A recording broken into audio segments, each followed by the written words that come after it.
हीरों का सच कहानी बहुत ही इंटरेस्टिंग है साथियों। आइए शुरू करते हैं।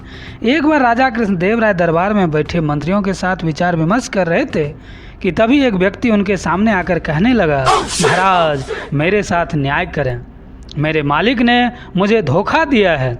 इतना सुनते ही महाराज ने उनसे पूछा, तुम कौन हो और तुम्हारे साथ क्या हुआ है? अन्नदाता, मेरा नाम श्यामदेव है। कल मैं अपने मालिक के साथ किसी काम से एक गांव जा रहा था। गर्मी की वजह से चलते चलते हम थक गए और पास में स्थित एक मंदिर की छाया में बैठ गए।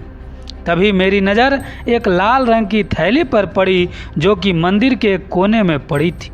मालिक की आज्ञा लेकर मैंने जब वो थैली उठा ली, उसे खोलने पर पता चला कि उसके अंदर बैर के आकार के 2 हीरे चमक रहे थे। हीरे मंदिर में पाए गए थे, इसलिए उन पर राज्य का अधिकार था।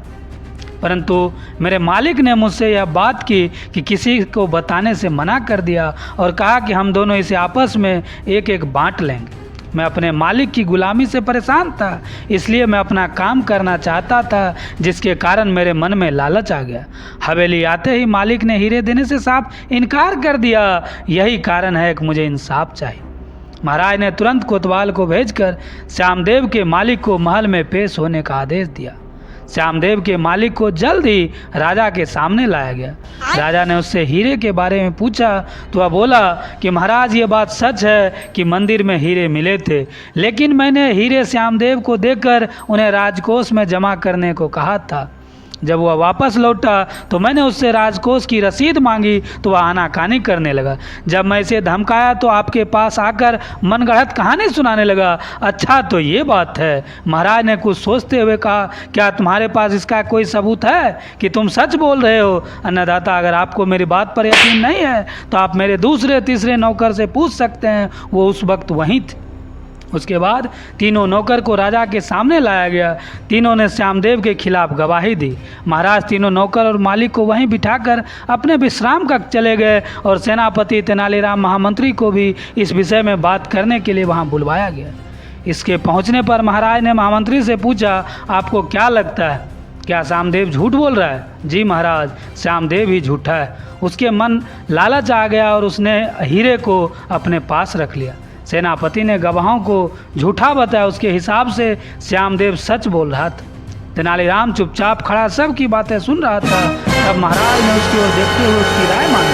तेनालीराम बोला, महाराज कौन झूठा है और कौन सच्चा, इस बात का पता अभी लग जाएगा, परंतु आप लोगों को कुछ समय के लिए पर्दे के पीछे छुपना होगा। महाराज की बात से सहमत हो गए क्योंकि वो जल्दी से जल्दी इस मसले को सुलझाना चाहते, इसलिए पर्दे के पीछे जाकर छुप गए। महामंत्री और सेनापति मुंह सिकोड़ते हुए पर्दे के पीछे चले गए। अब विश्राम कक्ष में केवल तेनालीराम ही दिखाई दे रहे थे। अब उसने सेवक से कहकर पहले गवाह को बुलाया। गवाह के आने पर तेनालीराम ने पूछा, क्या तुम मालिक ने तुम्हारे सामने श्यामदेव को हीरे दिए थे? जी हाँ। फिर तो हीरे का रंग और आकार के बारे में ही पता होगा। तेनालीराम ने कागज और कलम गवाह के सामने करते हुए उससे कहा, लो मुझे इस पर हीरे का चित्र बनाकर दिखाओ। इतना सुनते ही उसकी सिट्टी पिट्टी गुल हो गई और बोला, मैंने हीरे नहीं देखा क्योंकि वो लाल रंग की थैली में था। अच्छा, अब चुपचाप वहाँ जाकर खड़े हो जाओ।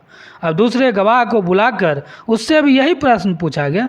उसने हीरे के रंग के बारे में बताकर कागज पर 2 गोल गोल आकृतियाँ बनाकर अपनी बात साबित करने की फिर उसने अपने गवाह को वहीं खड़ा कर दिया जहाँ पहले गवाह था और तीसरे गवाह को बुलाया गया। उसने बताया कि हीरे भोजपत्र की थैली में था, इस वजह से उसने देख नहीं पाया। इतना सुनते ही महाराज पर्दे के पीछे सामने आ गए और महाराज को देखते तीनों घबरा गए और समझ गए कि अब सच बोलने में उसकी भलाई है।